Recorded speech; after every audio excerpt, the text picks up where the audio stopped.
Hello class 4, how are you? You know me very well. We have been together in class 3 with me and Sania ma'am. Now I'll be taking your computers for the year session 2020-2021. Okay? Now I hope you all are good. You are healthy. You are at home. Very nice. So this time, without wasting much of time, I will just come straight to the work. We are not having KIPS books this time. We will be having Oxford keyboard, and this series is still 1 to 5. So you also will have this series of Oxford, and for this first term, we will be having your first chapter as for the start. Okay, so today I am going to introduce you to the first chapter, that is data, storage and memory. Okay, if you have the textbook, it's very good. If you don't have the textbook, not to worry, we are providing you stuff. We are providing with you to use assignments, and then we'll be giving you different type of information, which will be more than enough for you, so you need not to worry about it. Okay, all right. So class 4, let's start with the chapter, and it is data, storage and memory, page number 7 of this book. Let's start with now. Tell me one thing, class 4. How do you remember things? How do you remember things? You remember things with the help of your brain. You recall things, but what helps you to save it there? The answer will be memory, isn't it? So before starting off with the chapter, let's first understand what is memory, right? As I've written here, memory is the ability to store and retrieve information in your mind. Like nursery, you have been studying A, B, C, D. Well, till today, you remember it. How? Because you have the ability to store it in your brain, and you have the ability to get it back. This is called memory. Okay? In the same way, our computers, they get exhausted when we load them with a lot of work. They store it, but at one point of time, the memory also exhausts. The same way, we provide them external memories, but the hard disk of the computer, you can call that as a memory part. Okay, that is actual area, that is the actual where the computer stores all your data, all your work. Okay, so from there it recalls everything and it works for you whenever you want to retrieve everything. Like you have made a document in it, in Word you made a document in class 3. If you have named it and you've saved it on the desktop or in the documents, then you can go and you just double click on it. It opens. How does it open? Because the computer has stored it in its memory and it is able to retrieve that data from there. Now the question arises, what is data? What is data? Data, as technically they say, it's facts and figures, or anything that we input the computer. Okay, that we give it to process the data, right? Like if I give a computer, or maybe calculator, we'll start with a calculator. If I say 5 plus 2 is equal to what? We do it like that. Now 5 plus 2, both there are 3 things: 5, then plus, and then 2.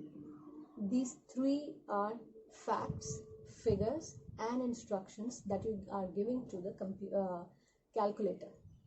Okay, so this is a data. It is raw data. Okay, now let's go to the kitchen.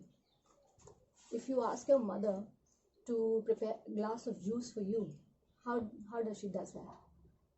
She first takes the raw oranges maybe, orange juice. She takes a raw orange, peels it, then she put it into the churner, the juicer, right? And then what does she does? Then she grinds it, the juicer works on it, and then we finally strain it and we put it in a glass of, and that becomes a juice glass, isn't it? The same way, here those raw fruits are data. With computers, data and input, which can be facts, which can be figures, which can be instructions that we give into the computer, and on which computer works, and after that we get the output, which is called the result. So this data is also called information after processing. When the things get processed and you get the final result, we also get it output, we also call it result, we also call it information. Okay, so when we input, it is data, it is facts, it is figures, it is instructions, and when we get it, it becomes result, it becomes processed result, and we call it information. Okay, so this is how the main things that we wanted to discuss today. First is memory, the other is data, and what is data exactly and what is memory exactly. And to go on further, I would just like to give you a little hint of few things which we'll discuss in detail more once we again in the next class we'll join together. We how do we measure all this? Like when we talk about distance, we talk about meters, we talk about centimeters, we talk of millimeters, we talk of kilometers, isn't it? In the same way, when we talk about computers, we talk about binary language, we talk about binary digits, we talk about bits and bytes, we talk about, okay, so we were talking about binary language. Now children, do you remember there was a movie called Krish, the second part of it. Do you remember in the end what happened when the hero went into a big huge room, and they were on the screen, it was zeros and ones everywhere, and then he decoded something, then the door opened and he could find his father. So what was that? You never did it click you any time that what is this 0 0 0 and 1 1 1 which is going on to the screen? That was nothing, that was a computer, and it was actually working. Now what is the 0 and 1 then? These are bits. Okay, now as for example, if I write hello on computer screen, so do you think computer understands that? No, it doesn't understand your English. It understands everything in zeros and ones. Okay, now what will happen when you write hello on the screen or you click on the computer? A message is given into computer, something is typed, which gets converted into 0 and 1 by the computer itself, and then it responds to you. Okay, so a computer works only on 2 digits, 0 and 1, and the data input into the computer is first converted into 0 and 1. These digits are called binary digits or bits. Okay, a bit is the smallest unit of data. What the data that we were talking about here, it is the smallest unit. Like when we talk about distance, we talk about millimeter, we talk about centimeter. So here it is bit. Okay, a computer language represented in bits is called binary language. Okay, so when we talk about Data, we talk about bit, and bit is nothing but binary language. Okay, now a computer memory is represented in bytes. You have to remember this fact. Okay, a computer memory. Now we are not talking about data, we are talking about memory.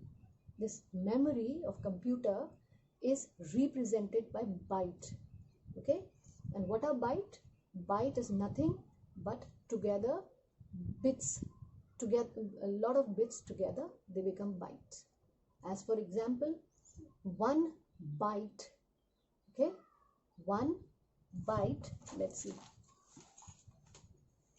1 byte is equal to 8 bits. That is the memory. Okay, 1 byte is equal to 8 bits. 8 zeros and 1 together, they become byte. Simple. Okay, now this is the basic where we start. 1 byte.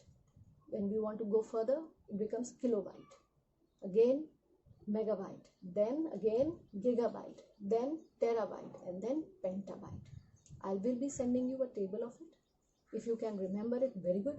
If you can't, just have the basic in your mind that 1 byte is 8 bit, and then we go on further.